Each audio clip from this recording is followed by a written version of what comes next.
What if life came with a timeless roadmap for growth and fulfillment? Discover how ancient India designed a perfect balance between duty, prosperity, and spirituality. The ashram system, a journey from education to enlightenment. Yes, my friends, welcome to another class.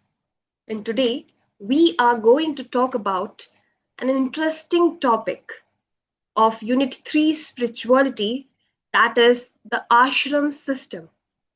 Yes, ये वो आश्रम system है जिसने पूरे human life को ऐसे 4 parts में divide कर दिया और हमें वो तरीका बता दिया जिससे हम बैठे बैठे अपनी पूरी लाइफ को पर्पसफुली लीड कर सकते हैं और सेटिस्फैक्शन से डाई कर सकते हैं।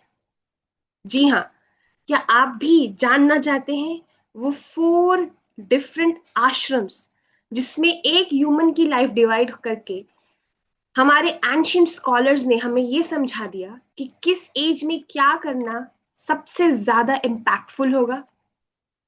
यस, तो चलिए वीडियो के लास्ट तक देखिए और we are going to talk about important topics related to your examination, so please be alert and pay attention.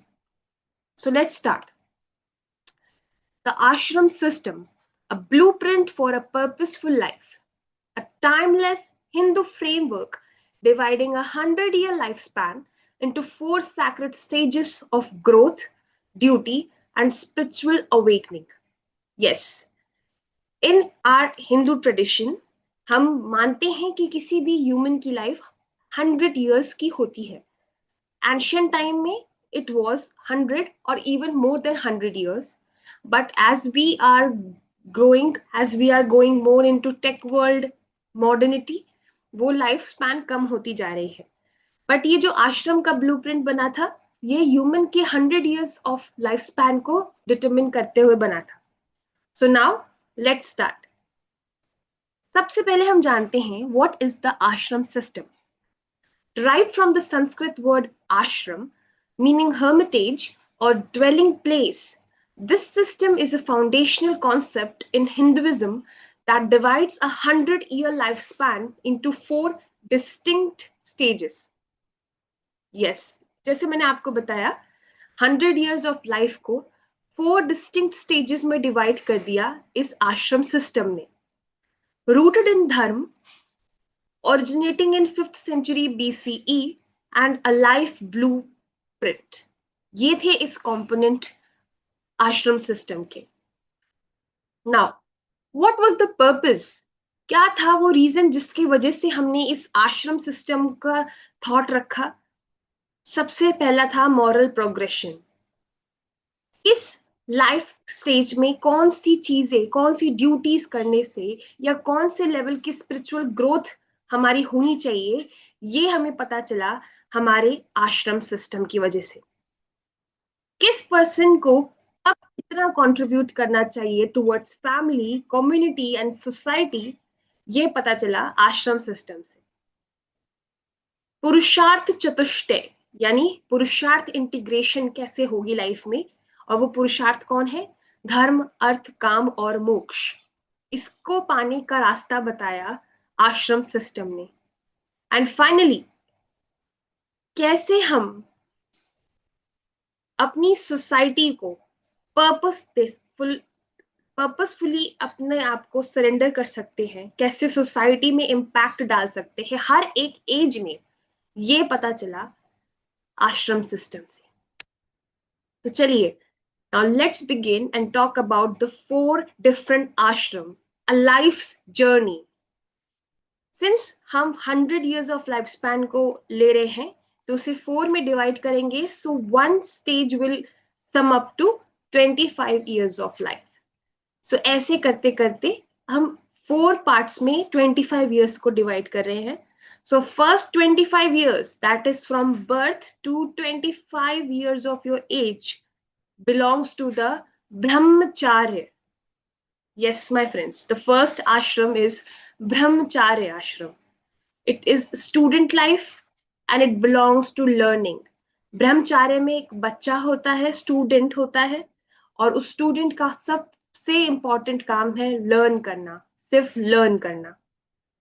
Now, from 25 years of age till 50 years of your age, आप होते हो गृहस्थ आश्रम का पार्ट. यानी हाउस होल्ड ड्यूटीज और family आपकी priority होती है. From 50 years of your age to 75 years of your age, you enter into वानप्रस्थ आश्रम. इसमें आपको विड्रॉवल का सपोर्ट रखना है, विड्रॉ करना है, कंटेम्पलेट करना है from every materialistic thing, every relationship. और finally 75 years of your age से 100 years के एज तक रिनुंसिएशन एंड लिबरेशन यानी संन्यास आश्रम में आप प्रवेश करेंगे, और अब आपका रास्ता है सिर्फ और सिर्फ लिबरेशन के लिए. So this is how your whole life is divided into 4 different ashram, my friend. Now let's talk about the brahmacharya in brief.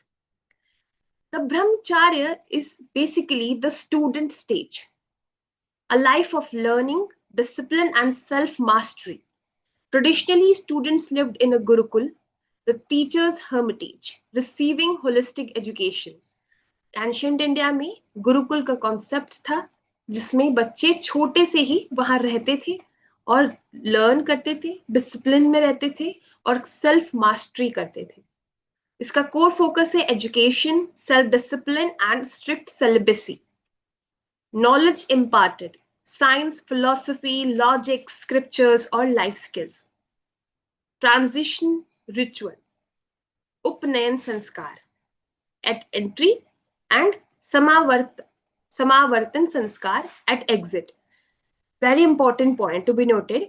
जब हम गुरुकुल में जाते थे तो हमारा उपनयन संस्कार होता था, और जब हम गुरुकुल से अपनी आप को पूरा पढ़ के वहां से ग्रेजुएट होते थे तो वो समावर्तन संस्कार कहलाता था.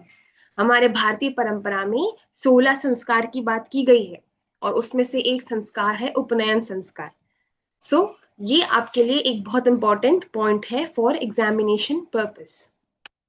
नाउ सेकेंड स्टेज यानी 25 से 50 इयर्स ऑफ योर लाइफ आप एंटर करते हो गृहस्थ आश्रम में, जहां आप हाउस होल्ड स्टेज पे होते हो.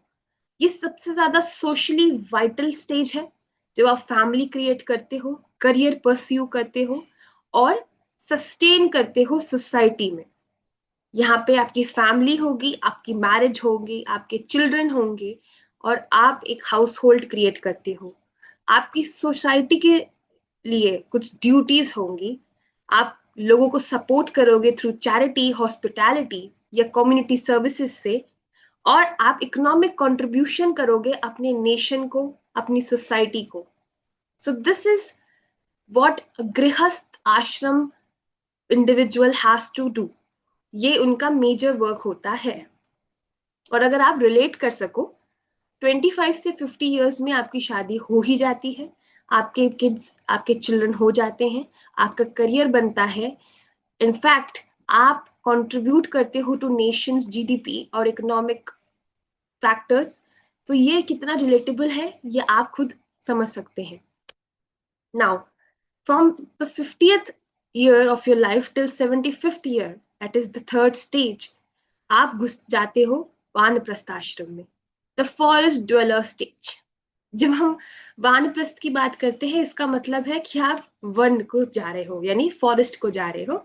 और ये इसलिए क्योंकि ये जो आश्रम सिस्टम है ये तब बना था जब ऋषि मुनि होते थे, तब वो अपनी एज जो 50 होती थी तब वो सब छोड़ के जंगल में जाके तपस्या करते थे और अपनी लाइफ आगे वहां जीते थे, इसलिए वानप्रस्थ. A graceful transition, gradually withdrawing from worldly responsibilities while deepening spiritual practice and preparing for final renunciation. अब इस स्टेज पे आप वर्ल्डली रिस्पॉन्सिबिलिटीज से विड्रॉ करोगे और अपनी स्पिरिचुअल प्रैक्टिसेस बढ़ाओगे, सो दैट आपको फाइनल डेस्टिनेशन यानी गॉड के पास जाने का रास्ता मिले. Gradual withdrawal, reflection and attachment और स्पिरिचुअल डीपनिंग, ये कंपोनेंट्स है ऑफ वानप्रस्थ आश्रम. सबको गुजरना होता है इससे माय फ्रेंड्स। आप सब कभी ना कभी 50 इयर्स के होगे और आपको भी ये चीज फॉलो करनी ही पड़ेगी। तो yes, this is such a practical application. और फाइनली, संन्यास आश्रम। जब आप अपनी लाइफ को जी चुके होगे और अब आप सब वर्ल्डली अटैचमेंट से दूर हो और सारी मटेरियलिस्टिक पोजेशंस अब आपसे दूर हैं, कोई सोशल बॉन्ड नहीं है, अब आप सिर्फ मेडिटेट करते हैं, आप अपने आप को सेल्फ रिफ्लेक्ट करते हैं और अब आप सिर्फ मोक्ष के लिए वर्क करते हैं। ये है संन्यास आश्रम। So the progressive journey through life. हमने देखा द आश्रम system maps a natural sequential flow, each stage building upon the last, guiding the individual from learning through living, reflecting, and ultimately transcending. जी हाँ, brahmacharya as a student, then grihast as a householder, vanaprasth as forest dweller, and finally sannyas as renunciator. So now you all know why and how our life is divided into 4 different stages, and आप सब उस stage से जाएंगे। आपका एक stage complete होने वाला है या हो भी चुका होगा, दैट इज ब्रह्मचार्य माय फ्रेंड्स। आप अपनी लाइफ का पूरा एक स्टेज निकाल चुके हो और आपने लर्न किया उस टाइम, आपने डिसिप्लिन रखा उस टाइम। अब बारी है आपकी नेक्स्ट स्टेज पे जाने की, दैट इज गृहस्थ आश्रम। और अब आप बनोगे responsible towards family, society and your nation. So I hope आपको ये बात समझ आई होगी। Now, enduring relevance for life management, ancient wisdom, timeless application. The ashram system continues to offer a profound framework for balanced, purposeful living. A balanced living integrates personal growth, social responsibility, and spiritual development into one coherent life path. एक ही life में सब कुछ हो गया, personal growth भी हो गई, social responsibility भी कर ली, और अब आप स्पिरिचुअल डेवलपमेंट भी कर पा रहे हो, जस्ट बिकॉज आप सिस्टमेटिकली अरेंज कर रहे हो अपनी लाइफ को बिकॉज ऑफ द आश्रम system my friends. Navigating transitions offer wisdom and structure for moving through life's major phases with purpose and clarity. Modern adaptation, contemporary interpretations align the stages with psychological and spiritual development in today's world. Path to liberation remains a living tradition, guiding seekers toward fulfillment, wisdom, and ultimate freedom. So, यही 4 path follow करके आप अपनी life को easily and purposefully सर्व कर सकते हो। And I hope आपको ये पार्ट समझ भी आया होगा और आप रिलेट कर पा रहे होगे कि कैसे आपकी लाइफ सच में इन 4 स्टेजेस में ही बटी हुई है। एंड दैट्स इट फॉर आश्रम system from my and my friends, and thank you for watching. I hope आपको ये आश्रम सिस्टम क्लियरली समझ आ गया हो।